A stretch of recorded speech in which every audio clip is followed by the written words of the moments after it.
Welcome everyone. हमने +1 की जो बायोलॉजी है उसके 3 यूनिट हमने कवर कर लिए हैं, यानी इसके हमने 10 चैप्टर कवर कर लिए हैं। तो आगे हम आज स्टार्ट कर रहे हैं यूनिट नंबर 4, जिसमें हम प्लांट की फिजियोलॉजी करेंगे। इसमें हमारे पास 5 चैप्टर हैं, चैप्टर 11, 12, 13, 14, 15। तो इसमें हम आज चैप्टर आपको कराने जा रहे हैं ट्रांसपोर्ट इन प्लांट। तो ध्यान से करिएगा इसको। तो यहाँ पे एक फ़ोटोग्राफ दी हुई है मेल्विन कैल्विन। इनका काफ़ी कंट्रीब्यूशन है। मिनेसोटा के थे। अप्रैल 1911 में इन्होंने पीएचडी ली थी chemistry from university of Minnesota. तो प्रोफेसर का काम किया था यूनिवर्सिटी ऑफ कैलिफोर्निया बेरकेले में। After second world war under the shock after Hiroshima Nagasaki जो हुआ था हादसा रेडियो एक्टिविटी, कैल्विन और उसके साथियों ने रेडियो एक्टिविटी का बेनिफिशियल यूज़ किया था। He along with the J.A. Basman studied the reaction in the green plant forming sugar and other structure from raw material like is carbon dioxide, water and mineral। तो इसका उन्होंने reaction को radio activity का waiter use करके निकाला था। इनमें C14 isotope लेके तो उसने C3 साइकिल जो कैल्विन साइकिल है, जिसको डार्क रिएक्शन भी कहते हैं, उसको इन्होंने इन्वेंट किया था। तो इनके लिए नोबेल प्राइज़ भी मिला था। इनका कंट्रीब्यूशन है। चलिए स्टार्ट कर रहे हैं प्लांट फिजियोलॉजी का very first topic, that is called the transport in the plant. Transport का मीनिंग होता है मटेरियल का एक्सचेंज होना। तो प्लांट भी लिविंग है, इनको भी खाने की ज़रूरत है, लिक्विड की, मिनरल की, वो सभी चीज़ों की मूवमेंट ज़रूरी है।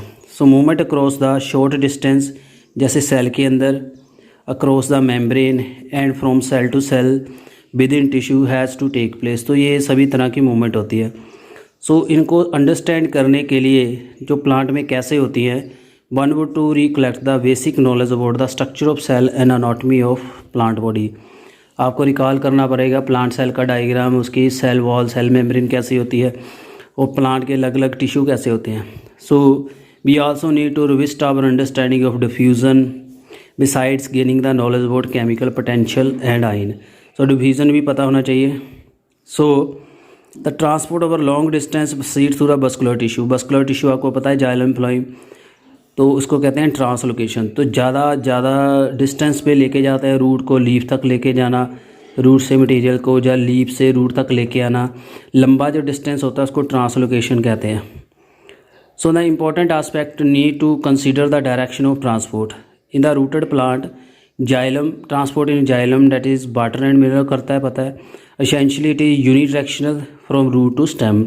Organic mineral nutrient undergo the multi directional. जो पानी है हमेशा जड़ों से लेके तने तक जाता है, तो एक डायरेक्शन में जाएगा क्योंकि जड़ों को वापस पानी की ज़रूरत नहीं है, तो इसलिए यूनिडायरेक्शन ही चाहिए।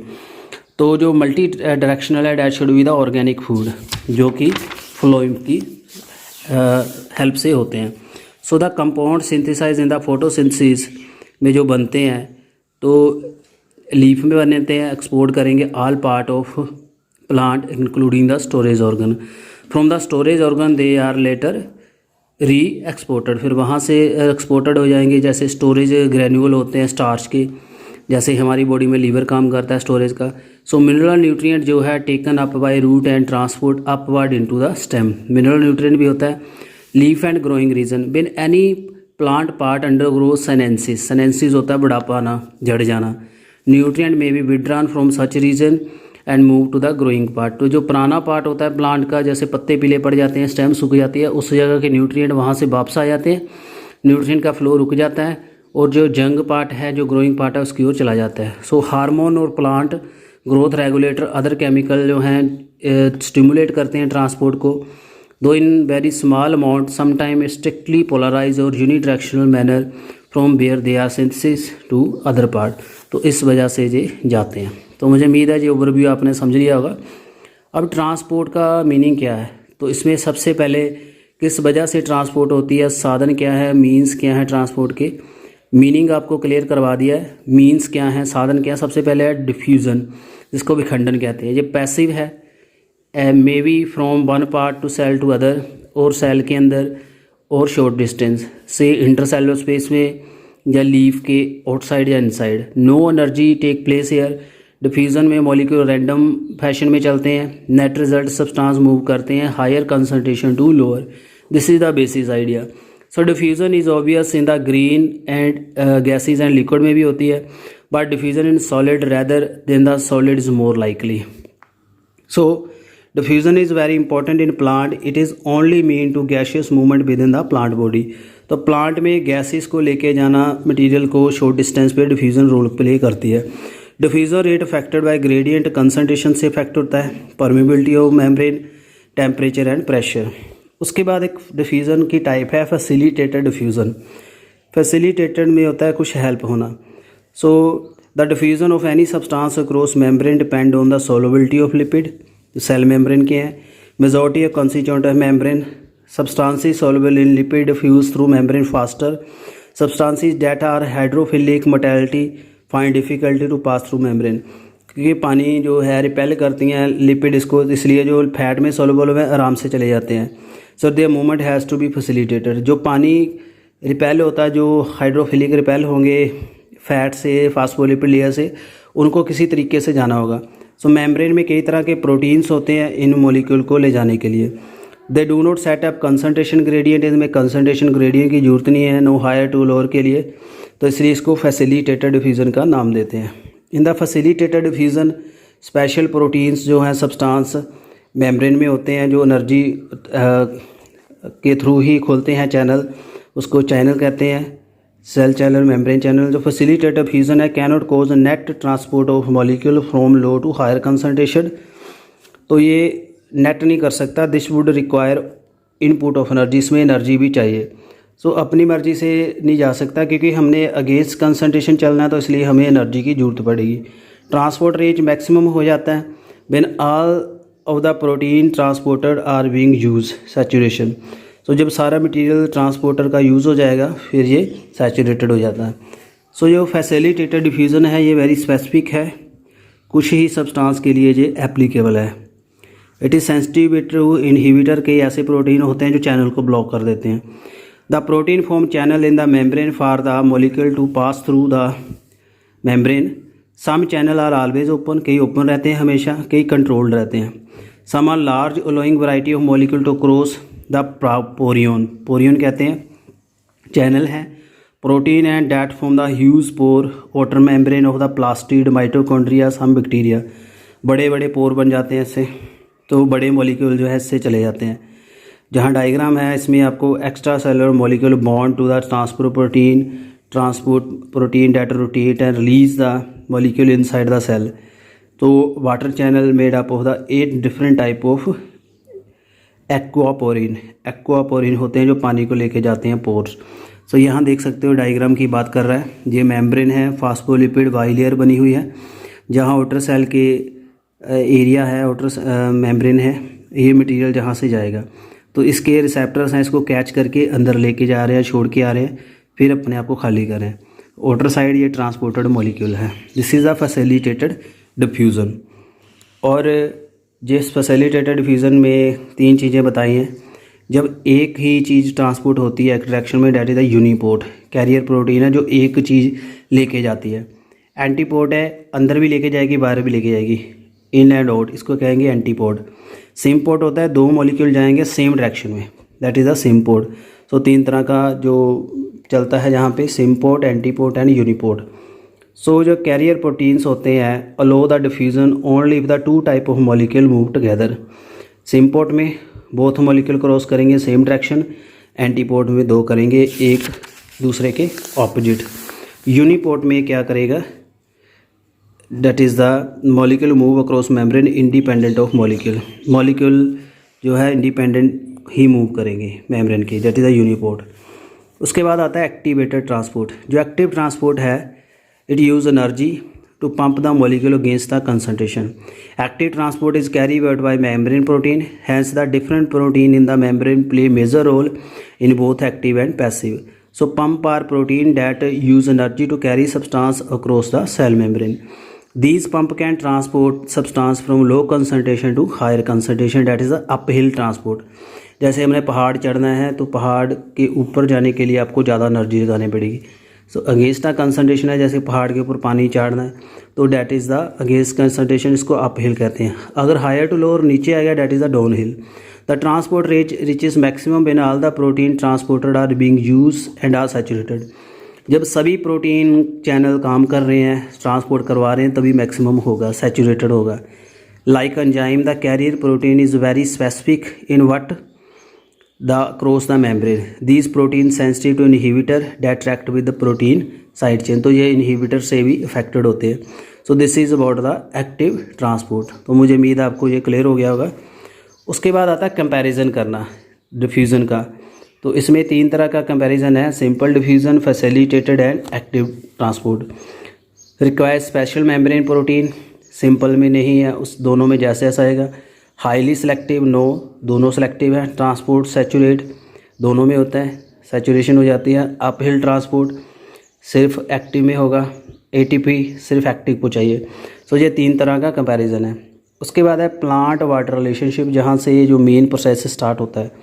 सो water is a essential for are the physiological activity of plant and play very important role in the all living. तो पानी की काफ़ी ज़रूरत है, काफ़ी एक्टिविटीज़ जो हैं not only in the plant animal में।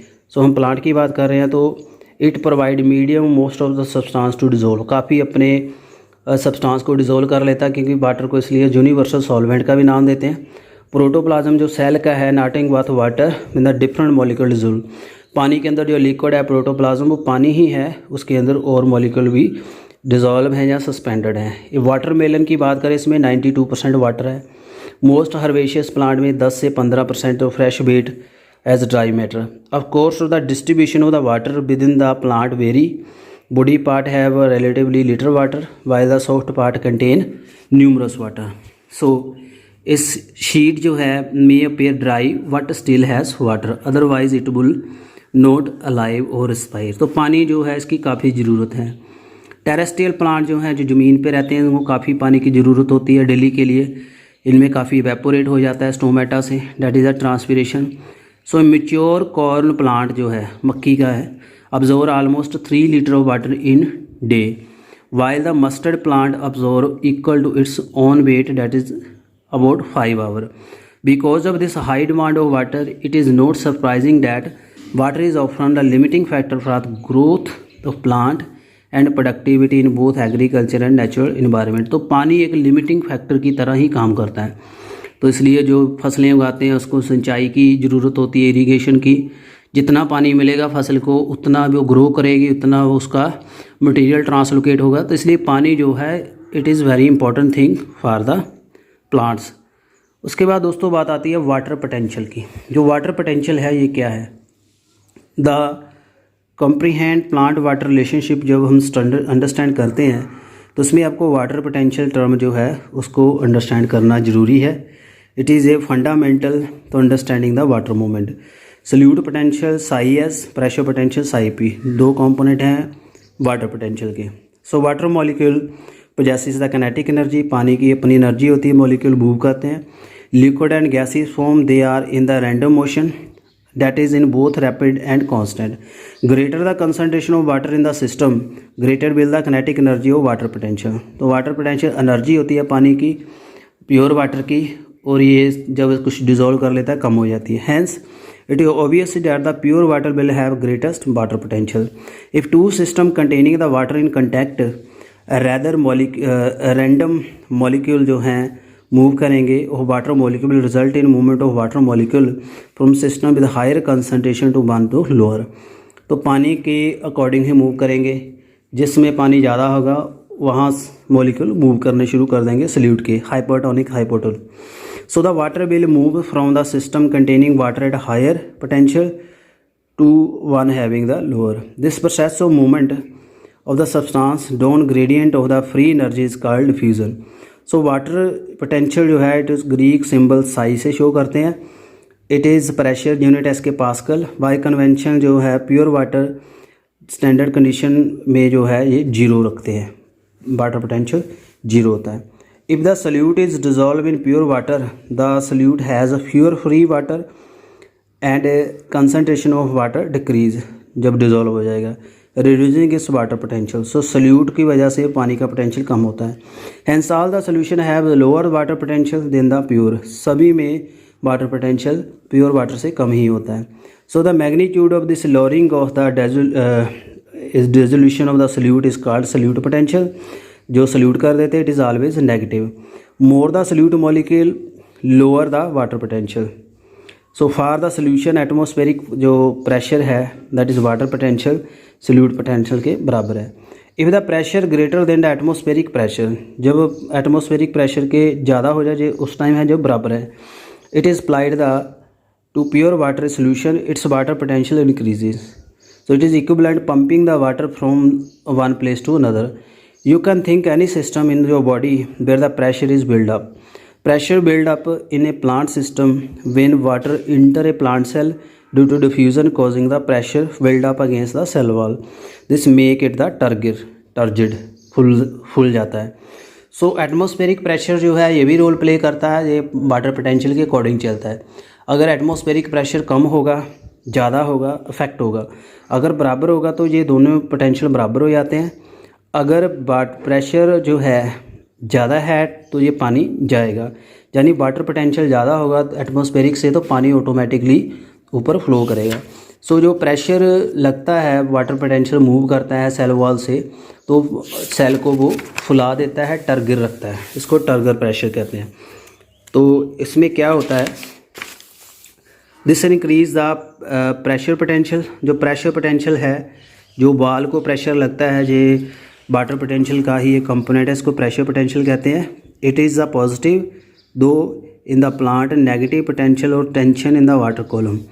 सो in xylem play major role in the water transport in the stem. So pressure potential जो है ये काफ़ी रोल प्ले करता है ट्रांसपोर्ट का। सो प्रेशर पोटेंशियल जो साई पी से है। सो वाटर पोटेंशियल जो है it is affected by solute and pressure. The relationship इसमें आ जाता है W + S + P। तो Sai W Sai S plus psi P के प्लस में आता है। सो फ्रेंड्स मुझे उम्मीद है आपको कितना क्लियर हो गया होगा। सो नेक्स्ट जो फिनोमिना होता है ट्रांसलोकेट ऑफ द मटेरियल के लिए that is the osmosis. Osmosis भी एक बहुत फंडामेंटल फिनोमिना है। So the plant cell is surrounded by cell membrane and cell wall. The cell wall जो है फ्रीली परमिएबल है सभी के लिए, तो hence it has no barrier. In the plant the cell contain a large central vacuole whose content that is the vacuole sap contribute the solute potential to the cell. So in the plant cell the cell membrane and the membrane of the vacuole that is the tonoplast together important determinant है ये movement का। Cell के बाहर के लिए पानी move कराता है। तो इसमें ऑस्मोसिस टर्म रोल प्ले करती है। It is specifically to the diffusion of water cross differentially और सेमी परमिएबल मेम्ब्रेन। तो ऑस्मोसिस में ओनली सॉल्वेंट देखते हैं, पानी की मूवमेंट देखेंगे। ऑस्मोसिस जो है it is spontaneously in response to driving force. The net direction and rate of the osmosis depend on the pressure gradient and concentration gradient. So water will move from its region of the higher chemical potential concentration to its lower chemical potential until the equilibrium reached. So पानी में दोनों side जो है salute का potential बराबर हो जाएगा, फिर पानी रुक जाएगा। जो है made the potato osmometer experiment आपने +1 में पढ़ा होगा। तो उसमें आप पिथ बना के रख देते हो और उसके अंदर शुगर सोल्यूशन डालते हो, तो बाहर पेटरी डिश में वाटर रख देते हो, तो पानी शुगर सोल्यूशन वाले जो पोटैटो की पिथ के अंदर जाएगा। अगर शुगर सोल्यूशन बाहर है तो पानी जो है बाहर आ जाएगा पोटैटो से। इस इज़ एंडो एंड एक्सोस्मोसिस। तो इसमें आपने 2 चैम्बर यहाँ रखे हुए हैं A एंड B, यहाँ सेमी परमेबल मेम्ब्रेन है। Solution which chamber has a lower water potential, solution of the which chamber has a lower solute potential, in which direction the osmosis occur, which solution has higher solute potential. ये सभी टर्में आपने देखनी है। If one chamber जो है इसका water potential 2000 kilo pascal है, other का 1000 किलो पास्कल है, which chamber that has higher water potential. So ये सल्यूट मॉलिक्यूल है, ये वाटर है, तो इसको डिस्कस करेंगे आगे। ये आपके लिए असाइनमेंट वर्क है। So let us discuss the another experiment जो है इसका सुक्रोज का है। In the water taken in the funnel separated from the pure water in beaker through semi permeable membrane. So sucrose solution देखना है, पानी से सेपरेट किया है। You can get this kind of membrane in egg में हो सकती है। रिमूव द यॉक, हटा दे albumin through a small hole one end of egg and place the cell dilute solution hydrochloric acid a few hour. The egg shell dissolve हो जाएगा, heavy membrane intact रह जाएगी, यानी एग के बाहर जो मेम्ब्रेन होती है सेल के अंदर की। सो the water will move into the funnel resulting the rise of the level of the solution in funnel. This will continue till the equilibrium we reach. In case of sucrose does diffuse out through the membrane, will equilibrium be reached? जो external pressure can be applied from the upper part of funnel that no water diffuse into the funnel through membrane. This pressure required to prevent the water diffusing. तो osmotic pressure, this its a function is solute concentration. More solute concentration, greater will be the pressure required to prevent. Numerically the osmotic pressure जो है ये osmotic potential के बराबर है, but its sign is opposite. So the osmotic pressure is the positive pressure applied while the osmotic potential is negative. तो क्या क्या रहा है यहाँ पे देख लीजिए। ये आपके पास एक फनल है, इसमें मेम्ब्रेन लगाई हुई है, तो इसमें सुक्रोज सोल्यूशन है, पानी नीचे है। सो पानी हमेशा ऊपर ही जाएगा क्योंकि सल्यूट की कंसनट्रेशन इसमें ज़्यादा है, ये तो आपको क्लियर है। और प्रेशर की बात क्या कर रहा है, फनल के ऊपर जो होल बना है इसमें प्रेशर एक्सर्ट कर रहा है, पिस्टन से कर देगा या गैस का प्रेशर डालेगा। इससे क्या होगा, जो वाटर मॉलिक्यूल हैं जो पीछे मूव करेंगे, वाटर मॉलिक्यूल का मूवमेंट रोकेगा मेम्ब्रेन के थ्रू। तो इसको रोकने के लिए जो नेगेटिव प्रेशर है that is called the osmotic pressure. So जो प्रेशर चढ़ रहा है, पानी का प्रेशर है, ये प्रेशर पोटेंशियल है, तो प्रेशर पोटेंशियल नेगेटिव होगा, ऑस्मोटिक प्रेशर ऊपर सिस्टम के ऊपर लग रहा है इसलिए ये पॉजिटिव होगा। तो इसको हम कहते हैं ऑस्मोटिक प्रेशर। तो ये भी कोलिगेटिव प्रॉपर्टी भी है, इसको पाई से शो करते हैं, सल्यूट वाले चैप्टर में आपको करवाया था मैंने। उसके बाद आता है प्लाज्मोलाइसिस। मुझे उम्मीद है इससे आपको क्लियर हो गया होगा। प्लाज्मोलाइसिस क्या है, the behaviour of the plant cell जो है with regard to water move depend on the surrounding solution के अकॉर्डिंग प्लांट सेल बिहेव करते हैं। If the external solution balance the osmotic pressure in the cytoplasm, अगर दोनों side membrane के बाहर और अंदर कंसनट्रेशन बराबर है, इसको आइसोटोनिक कहेंगे। अगर एक्सटर्नल इज मोर डिल्यूट, अंदर साइटोप्लाज्म के अंदर कम डिल्यूशन है, बाहर ज़्यादा है, तो वो हाइपोटोनिक होगा। अगर बाहर कम कंसनट्रेशन होगी, अंदर ज़्यादा होगी, तो हाइपरटोनिक होगा। तो cell swell up in the hypotonic solution and shrink in the hypotonic. कहने का मीनिंग है जैसे साल्ट है, साल्ट में आप ग्रेप को रख दो तो ग्रेप का सारा श्रिंक कर जाता है, तो साल्ट सोल्यूशन जो है उसके लिए क्या है, हाइपोटोनिक। उसके अंदर पानी ज़्यादा है ग्रेप के, वो हाइपोटोनिक है। तो प्लाज्मोलाइसिस भी इसका फिनोमिना लेती है। Occur when the water move out the cell and the cell membrane of the plant cell shrink away its cell wall, shrink कर जाती है। This occur when the tissue is place in the solution that is the hypotonic में रखेंगे। So water move out its first loss from the cytoplasm and then from the vacuole. So the water then drawn out of the cell, the diffusion into extracellular fluid cause the protoplasm to shrink, फिर वो shrink कर जाएगा। Cell is said to be plasmolized, इसको plasmolize कहते हैं।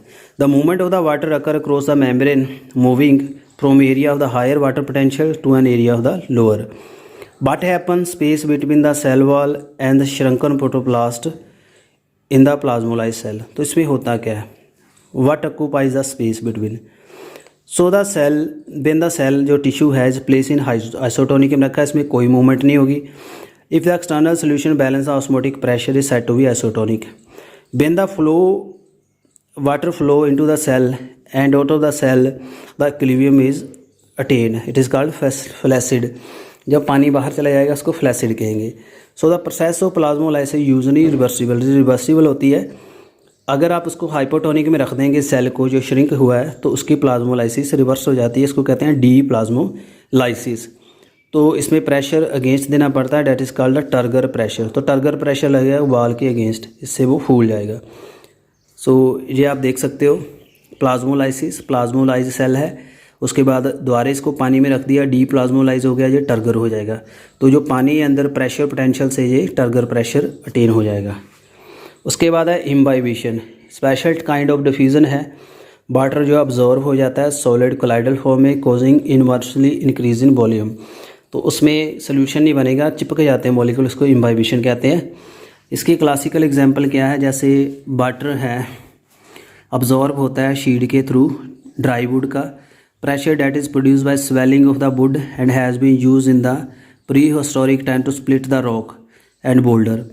तो चट्टानों को हटाने के लिए जो लक्कड़ थे उसके बड़े बड़े लट्ठों को चट्टान में गाड़ देते थे, फिर उसके ऊपर पानी डालते थे, तो पानी से वो लट्ठे फूल जाते थे, इम्बाइबेशन प्रेशर से वो चट्टानें ब्रेक होती थी। If were not the pressure due to imbibition swelling would not have been able to emerge out the soil into open, they probably would have not even established। so the evaporation जो है ये भी एक diffusion है, since water move along the concentration, the sheet and other material जो है have no water, hence they absorb water easily। so the water जो potential gradient है between the absorbent and absorbate, absorbent होता है जिसके ऊपर पानी लगेगा, जो मोलिक्यूल लग रहा है जो वो कहते हैं इम्बाइड मोलिक्यूल, तो इसके ऊपर डिपेंड करता है, तो वो प्रेशर एक्सर्ट होता है जब इनकी फिनोमिना हो जाता है। In addition to any substance to imbibe in any liquid, affinity between absorbent and absorbent liquid is also a prerequisite. तो उसकी जो प्रॉपर्टी है वो भी ज़रूरी है, पानी को रिसीव करता है या नहीं करता है। उसके बाद आता है लॉन्ग डिस्टेंस। अब लॉन्ग डिस्टेंस की बात कर रहे हैं। जो long distance transport of substance है कैनॉट बी डिफ्यूज़न के थ्रू नहीं हो सकता, ये स्लो प्रोसेस है। So it can account only short distance. For example movement of the molecule of typical plant cell 50 micrometre है, अप्रॉक्सीमेटली 2.5 सेकेंड लगते हैं। At this you can calculate how many year it will take the movement of molecule in the 1 metre, तो काफ़ी time लगेगा। So the large and the complex organism when the substance have to move across large distance, तो site of production और the absorption the site of storage are too far है। जैसे leaf है जहाँ food बनता है, root से काफ़ी दूर है। डिफ्यूज़न एंड एक्टिव ट्रांसपोर्ट इसके लिए सफिशेंट नहीं है। स्पेशल लॉन्ग डिस्टेंस सिस्टम इसके लिए चाहिए होता है जो फूड भी ले जाए, पानी भी ले जाए। एट मास और बल्क फ्लो सिस्टम, काफ़ी ज़्यादा चीज़ें लेके जाना है। Mass flow movement of substance, bulk जो है इसके लिए one point two another point लेके जाना। It is the characteristics of the mass flow that the substance whether in solution or in suspension are swept along the same pace as the flowing river। जैसे river चलती है सारा कुछ साथ ले जाती है। so this is unlike in diffusion where the water different substances moved differentially, diffusion से अलग है। so bulk flow जो है can be achieved under through positive hydrostatic pressure, जैसे गार्डन हाउस पाइप है जो उससे, और नेगेटिव हाइड्रोस्टैटिक प्रेशर जैसे सक्शन थ्रू स्ट्रा करेंगे तो इससे बल्क फ्लो आ जाता है। जैसे हमने कोल्ड ड्रिंक पीनी है या जूस पीना है, शेक पीना है, सारा कुछ खींच लेगा अपने अंदर। तो सक्शन है, पानी पाइप के थ्रू हमने पानी लगाना है तो वो पॉजिटिव प्रेशर है। तो बल्क फ्लो ज़रूरी है लॉन्ग डिस्टेंस के लिए। सो द बल्क मूवमेंट जो है substance through conducting of vascular tissue is called translocation. So इसको लेने के लिए ट्रांसलोकेशन कहते हैं। इसमें 2 टिश्यू काम करते हैं, जाइलम एंड फ्लोइम। जाइलम आपको मैंने बता दिया था पानी और साल्ट लेके जाएगा, फ्लोइम फूड लेके जाएगा। हाउ डू ए प्लांट जो है पानी को कैसे एक्सेप्ट करते हैं, कैसे पानी फ्लो करता है। Do know the root absorb the most of water that goes into plant, root से पानी में जाएगा अंदर प्लांट को। The responsibility absorption of water and mineral is specific function of root hair that present in million में होते हैं root hair. The root hair thin wall होते हैं, सिलेंडर एक्सटेंशन होती है। वाटर जो है इसमें मिनरल के साथ अब्जॉर्ब हो जाता है by root hair, by purely diffusion से होता है। Once the water is absorb by root hair it can move deeper in the root layer by 2 different pathway. तो आगे 2 पाथवे होते हैं, एपोप्लास्ट एंड सिम्प्लास्ट। जो एपोप्लास्ट होता है जो सिस्टम होता है एडजेस्टेंट सेल वॉल का, continuous through plant Casparian strip को छोड़ के ऑफ द एंडोडर्मिस जो होती है रूट्स की। So the apoplast movement of water occur exclusively through the intercellular space and the wall of the cell. Movement of the apoplast does not involve crossing the cell membrane, जो cell membrane को cross नहीं करेंगी। तो movement is dependent on the gradient. The apoplast जो है does not provide any barrier to water movement, कोई barrier होता। As the water evaporate into the intercellular spaces, the tensioned well continuous stream of water in the apoplast, hence the mass flow of water due to the adhesive and cohesive property से चलता है।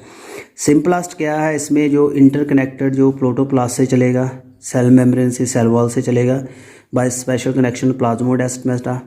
During the symplast movement the water जो travel करता है cell से the cytoplasm में intercellular movement through the plasmodesmata.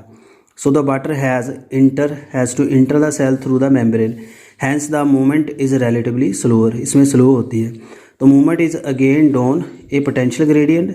Simplest movement may be added by cytoplasmic steaming. Cytoplasm अगर move करेगा तो simplest fast होगी.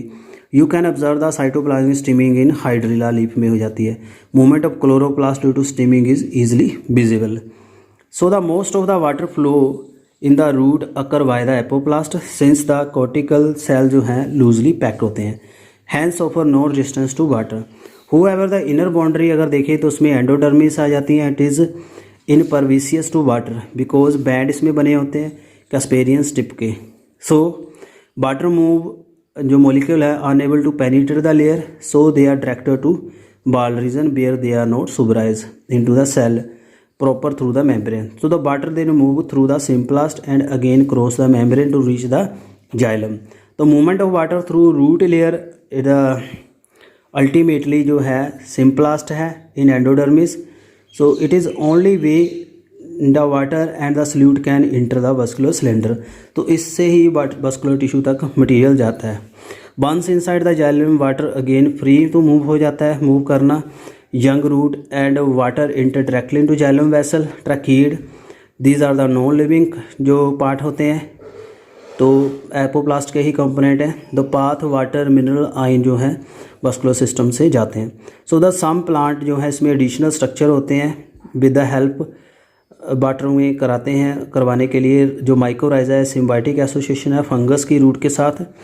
सो यहाँ देख सकते हो ये सिंपलेस्ट मूवमेंट है सेल टू सेल जा रही है तो ज़्यादा मूवमेंट यही आएगी. एपोप्लास्ट जो है आपकी ये स्पेस के थ्रू जा रही है इंटरसेलुलर स्पेस के. सो इन दोनों से ही सेल जो जाइलम तक वाटर मूव करता है. सो ये देख सकते हो पाथवे कैसा है. प्लाज्मोडेस्मेटा बने हैं एपिडर्मिस से ये मूव कर रहा है कोर्टेक्स एंडोडर्मिस पेरिसाइकिल फिर जहाँ जाइलम की ओर चला जाएगा. तो यहाँ पे सिम्प्लास्ट है जो सीधा मूव हो रहा है. एपोप्लास्ट है जो इंटरसेलुलर स्पेस से जाएगा. सो एंडोडर्मिस में जो एपोप्लास्ट नहीं हो सकता वहाँ सिम्प्लास्ट ही जाएगा. So this is the main thing. Casparian strip के बैरियर लगे होते हैं तो इसलिए यहाँ पे इसको क्या करना होगा सिम्प्लास्ट मूवमेंट ही करनी होगी. सो जो फिलामेंटल नेटवर्क बन जाता है माइक्रोराइजे का अराउंड द यंग रूट तो पेनिट्रेट करते हैं रूट सेल में. जो इसके हाइफे होते हैं उसका काफ़ी लार्ज एरिया होता है. मिनरल एंड वाटर को अब्जॉर्व करते हैं. So the fungus provide mineral and water to root. In turn to root provide sugar and N containing compound to mycorrhizae nitrogen containing compound. So mycorrhizae भी help करते हैं पानी transfer करने के लिए. तो पाइनस के जो सीड है जर्मिनेट नहीं कर सकते और establish without the presence of माइक्रोराइजे. तो माइक्रोराइजा की ज़रूरत जरूर पड़ती है इनको. उसके बाद है water movement up the plant. ऊपर पानी जाएगा कैसे जाएगा तो इसके काफ़ी फिनोमिनाज हैं. पहला फिनोमिना आता है रूट प्रेशर. सो ये नेक्स्ट प्रॉपर्टी है that is a root pressure. So various जो आयन है from the soil are actively transported into the vascular tissue of the root. तो इससे आते हैं तो वाटर फ्लो करता है that is the potential gradient से and increase pressure in the xylem. This positive pressure जो जाइलम रूट के जाइलम में बढ़ जाता है इसको रूट प्रेशर कहते हैं. So it can be responsible for pushing the water into the small height. छोटी हाइट तक या छोटे प्लांट में ये काम कर जाता है. Now you can see the root pressure exist. जैसे आप सॉफ्ट स्टेम प्लांट ले लीजिए उसमें आप इसको देख पाओगे. When there is atmospheric moisture जब ज़्यादा हो पानी हो ज़्यादा हो हवा में नमी हो तो आप उसको अगर कट लगवाओगे तो आपको जो सैप है वो ऊपर चढ़ता नज़र आ जाएगा. You will soon drop the solution ooze out of the stem and this because due to the positive root pressure. ऊपर से कट लगा दोगे तो पानी बाहर निकलेगा. ये रूट प्रेशर ही होती है. सो अगर हम बात करें ग्रास ब्लेड की लीफ जो हर्बेशियस पार्ट है इनमें जो वाटर लॉस होता है लिक्विड फेज में गटेशन से. तो इसमें कुछ पोर होते हैं इसको हाइडाथोड्स कहते हैं. हाइडाथोड्स सक्कुलेंट्स में होते हैं. सो द रूट प्रेशर जो है the best only provide the modest push overall process of water transport जो करवाता है. Obviously do not play major role in the tall tree. बड़े ट्रीज़ में इसका कोई रोल नहीं है तो वहाँ ये फेल हो जाता है. तो root pressure does not account the majority of the water transport. Most plant meet their need by transpiration pull, फिर पुल को फॉलो करते हैं बड़े plant. Despite of absence of the heart और सर्कुलेटरी सिस्टम इन प्लांट, ना तो heart है ना सिस्टम है सर्कुलेशन का, वाटर प्रोवाइड जाता है जाइलम में प्लांट से and achieve fairly high rate 1500 metre per hour, 15 metre तक चला जाता है, 1 घंटे में पानी जाता है। हो this movement accomplish, a long stand question जहाँ रहा है इसमें पुश और पुल्ड थ्रू द प्लांट में कैसे जाता है। द रिसर्चर ने इसका आइडिया दिया था pulled through the plant, that the driving force that the process of the transpiration जो इसके लिए करती है। So this is the cohesion tension जो पुल मॉडल है और the water transport, but the generate the transpiration pull कैसे आती है। वाटर जो है transit in plant, less than 1% of water जो reaching the leaf is use in the photosynthesis, बाकी जो है स्टोमेटा से निकल जाता है ट्रांसपिरेशन से। जो ट्रांसपिरेशन लगती है वो पुल का काम करती है। तो पहले ट्रांसपिरेशन को समझना होगा। तो जो स्टोमेटा होते हैं किडनी शेप सेल के थ्रू बने होते हैं। So beside of loss of water, तो ऑक्सीजन एंड कार्बन डाइऑक्साइड जो वही यहाँ से निकलती है स्टोमेटा से। नॉर्मली स्टोमेटा ऊपर 2 दिन में ओपन होते हैं, रात को बंद होते हैं। Immediate cause of opening and closing जो है जो टर्जिटी गार्ड सेल की टर्जिटी के ऊपर डिपेंड करता है। Inner part of guard cell जो है इसमें पोर होते हैं, स्टोमेटल पर्चर होता है और काफ़ी इलास्टिक होते हैं। जब टर्जिडिटी इंक्रीज़ करती है तो दोनों सेल बढ़ जाते हैं तो बंद हो जाता है। The opening of stomata due to orientation of microfibril in the cell wall of the guard cell. The cellulose जो फिब्रिल होते हैं सेलोज के oriented radial rather than longitudinally, making it easier for stomata to open. When the guard cell are closed turgor due to the water loss, the elastic inner wall regain original shape, the guard cell become flaccid and stomata closes. तो turgidity के ऊपर depend करता है। तो usually the lower surface जो Dorsey ventral leaf है dicot की, उसके ऊपर काफ़ी स्टोमेटा होते हैं, तो ऊपर कम होते हैं। तो ट्रांसपिरेशन जो affected by several external forces, temperature, light, humidity, wind, plant factor जो हैं इनके ऊपर काफ़ी अफेक्ट होता है, ये डिटरमिन करते हैं इस प्रोसेस को। सो ये ट्रांसपिरेशन क्यों बता रहे हैं, इसका काफ़ी रोल है ऊपर मटेरियल को लेके जाने में। जिस स्टोमेटा देख सकते हैं आप, अपर्चर है इसका, गॉड सेल है, जो बाकी सब साइटरी सेल्स हैं। सो इसमें कोहेजन एडिशन काम करती है। कोहेजन होता है अट्रैक्शन होती है वाटर मॉलिक्यूल की, एडिशन होती है 2 डिफरेंट मॉलिक्यूल की, पानी की और सेल मेम्ब्रेन की, सेल वॉल के साथ अटैचमेंट हो रही है ट्रकीड वैसल के साथ, that is adhesion. Surface tension, water molecule ऊपर एक फिल्म बना देते हैं फ्री स्पेस में, उसको सरफेस टेंशन कहते हैं। जो मॉलिक्यूल है आपस में कंट्रैक्ट करके लेयर बनाते हैं। तो ये जो प्रॉपर्टी है जो टेंसाइल स्ट्रेंथ देती हैं पानी की, ability to resist the pulling force and high capillary में, ability to rise the thin tube in the plant capillary is aided by small diameter trachea element that is the trachea and vessels। तो ये इसमें present होते हैं। तो process of photosynthesis के लिए पानी चाहिए होता है। System of xylem vessel from the root to leaf can supply the water, but the what force does the पानी जो इसमें मूव करता है as the water vaporates to stomata. ये बहुत इंपॉर्टेंट है, यहाँ से ध्यान से रखिएगा। Thin film of water of the cells continuous रहती है वाटर के साथ, resulting pulling of water molecule by molecule no the leaf from the xylem because of the lower concentration of water vapour in the atmosphere as compare to the substomatal cavity the intercellular space, जो water diffuse करता है from the surrounding air, this create a pull. तो बाहर जो पानी कम है उस leaf के अराउंड, तो पानी ऑटोमेटिकली खींचेगा पानी गार्ड सेल के साथ, सबसेडरी सेल है, फिर मीजोफिल सेल है, वहाँ पानी आराम से जाएगा। तो measurement revealed that the force generated by transpiration pull can create pressure जो काफ़ी लिफ्ट करवा सकता है 130 मीटर हाइट तक जाइलम कॉलम को, तो काफ़ी प्रेशर होता है। तो यहाँ देख सकते हो ये स्टोमेटा के पोर हैं, यहाँ पानी कम हो गया, ऑस्मोटिक प्रेशर ज़्यादा हो गया तो इस सेल का पानी यहाँ आ जाएगा, फिर ऐसे cell to cell water move करेगा, फिर वो जाइलम के थ्रू पूरा पुल क्रिएट करता है। This is called transpiration pull. So transpiration and photosynthesis का क्या है। ट्रांसपिरेशन जो है create transpiration pull absorption and transport of plant supply water for photosynthesis, ये काम करती है। Transports mineral from soil to plant, leaf को कूलिंग देती है, 10 से 15 डिग्री टेम्परेचर कम रहता है लीफ का। Maintain the shape and structure of plant by keeping cell turgid, so evolution of the C4 synthesis system, जो C4 सक्यूलेंट प्लांट है, one of the strategy for maximizing ability of C2 while minimizing the loss of water. C4 में काफ़ी carbon dioxide को fix कर सकते हैं और पानी कंजर्व करते हैं। जो C4 प्लांट होते हैं has twice efficiency than the C3 plant carbon dioxide को फिक्स करना। सो होएवर जो C4 प्लांट हैं lose only half much of water, पानी कम लूज़ करते हैं क्योंकि इनके जो स्टोमेटा होता है वो रात को ओपन होते हैं, दिन में बंद होते हैं, ये इसका कारण है। Uptake and transport of mineral, तो plant obtain carbon and most of oxygen from CO2, however their remaining nutrient जो हैं obtain by mineral by the water and hydrogen in the soil. उसके बाद uptake of mineral ion, uptake होती है active transport के through, तो mineral जाते हैं, आइन जो पार्टिकल मूव करेंगे सेल मेम्ब्रेन में। So therefore the most mineral enter the root bye active absorption, cytoplasm epidermis, इसमें एनर्जी ATP चाहिए। अपटेक ऑफ आइन जो responsible for water potential gradient and therefore uptake of water by osmosis.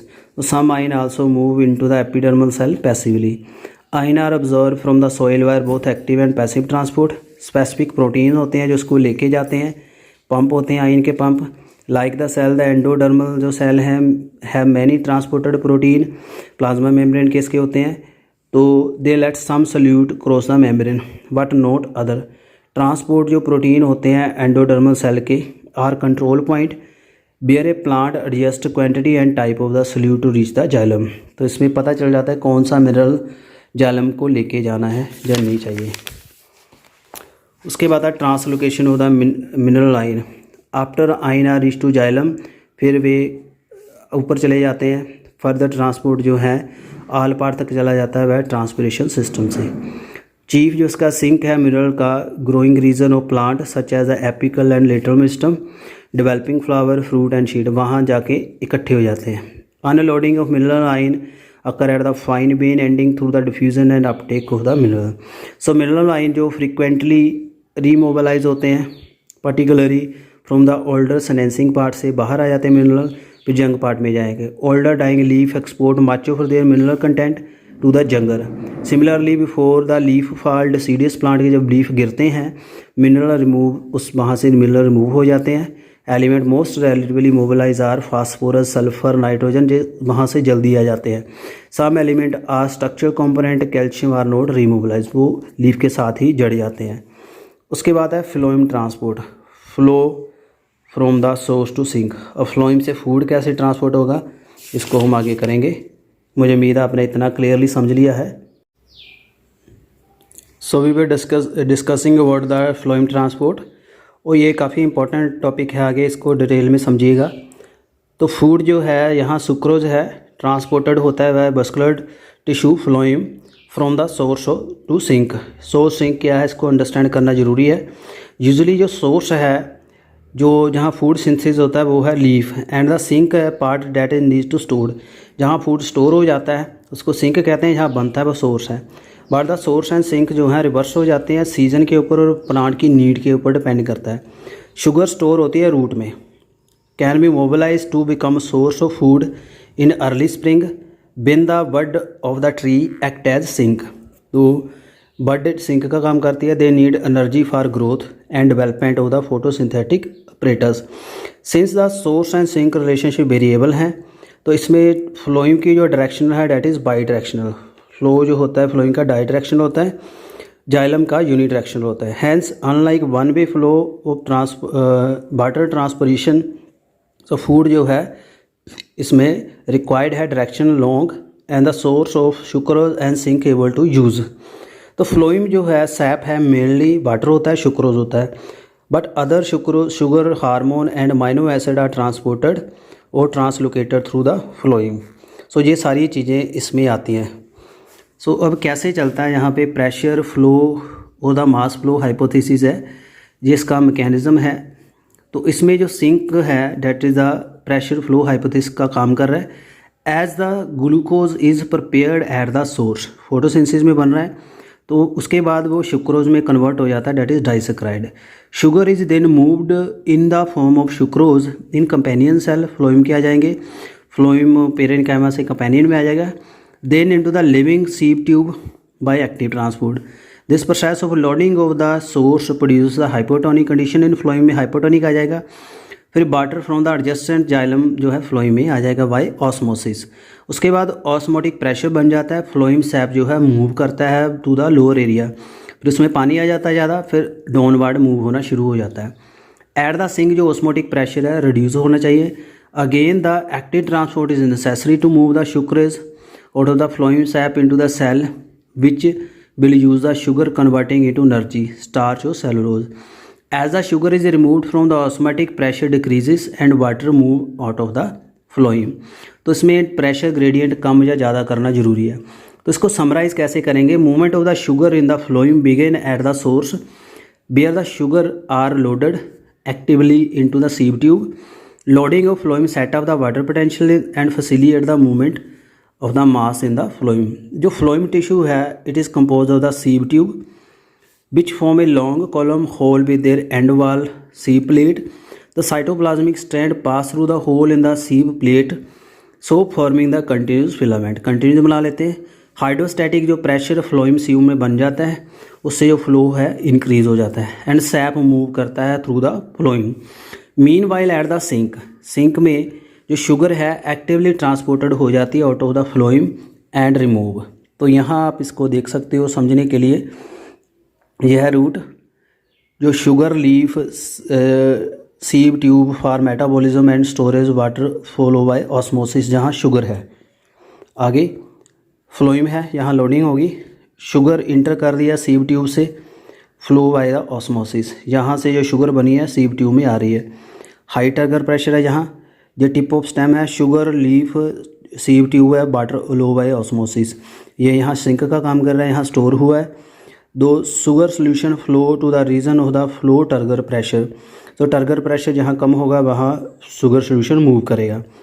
तो यहाँ pressure ज़्यादा है जहाँ down आ जाएगा, यहाँ प्रेशर ज़्यादा है जहाँ डाउन आ जाएगा। This is the mechanism of the translocation. So the loss of the solute produces a high water potential in the phloem. The water pass out and returning eventually to xylem. A simple experiment that is called a griddling are used to identify the tissue through which the food is transported. On the trunk of tree, the ring of bark up to the depth of the phloem can carefully removed. In the absence of the downward movement of the food, portion of the bark above rising stem becomes swollen after few weeks. This sample experiment showed that the phloem is the tissue responsible for translocating the food. So ये आपने पढ़ा होगा, मुझे उम्मीद आपको clear हो गया होगा ये टॉपिक। तो इसके रिगार्डिंग आपको कोई भी कन्फ्यूज़न है वो डिस्कस करिए मेरे साथ। तो ये काफ़ी इम्पॉर्टेंट टॉपिक था, काफ़ी हमने टॉपिक डिस्कस किए हैं और इसका हम टेस्ट भी रखेंगे, मॉक टेस्ट रखेंगे बाद में। तो काइंडली कोऑपरेट करिए, ज़्यादा से ज़्यादा वीडियो शेयर करिए, एंड तक बने रहने के लिए आपका बहुत बहुत थैंक्स। तो काफ़ी अच्छी बुक है ये, काफ़ी क्वालिटी की लाइंस है, यहाँ बहुत अच्छे से लिखा हुआ है, मटेरियल डायग्राम अच्छे हैं आपको समझाने के लिए। So thanks for watching. ऐसे ही चैनल के साथ बने रहिए। Thank you.